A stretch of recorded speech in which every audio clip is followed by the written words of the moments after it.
আজকের রেসিপি মশলা দিয়ে mushroom fry.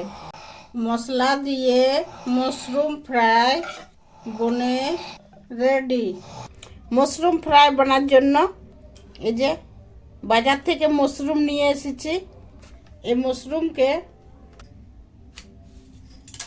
যে কাটে 4 ভাগ করে কাটে এই যে গরম জলে পরিষ্কার করে ধুয়ে নেব।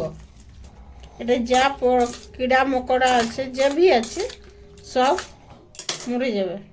পরিষ্কার করে ধুয়ে নিয়ে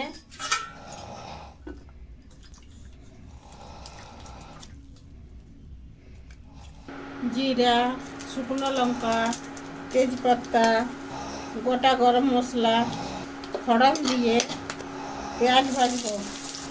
পেঁয়াজটা হালকা ভেজে নিয়ে এই যে ধুয়ে রাখা মাশরুমটা দিয়ে আর পেঁয়াজের সঙ্গে ভাজবো।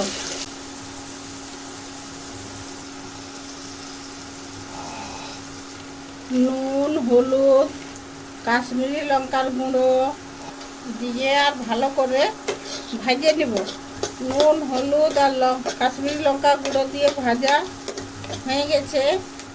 এরপর ড্রাই রোস্ট করে রাখা সব মিক্স মশলা এই ছোট চামচে 1 চামচ দিয়ে আবার 2 মিনিট ভেজে নিয়ে আঁচটা বন্ধ করে দিয়ে নামাই আর পরোসে নিব।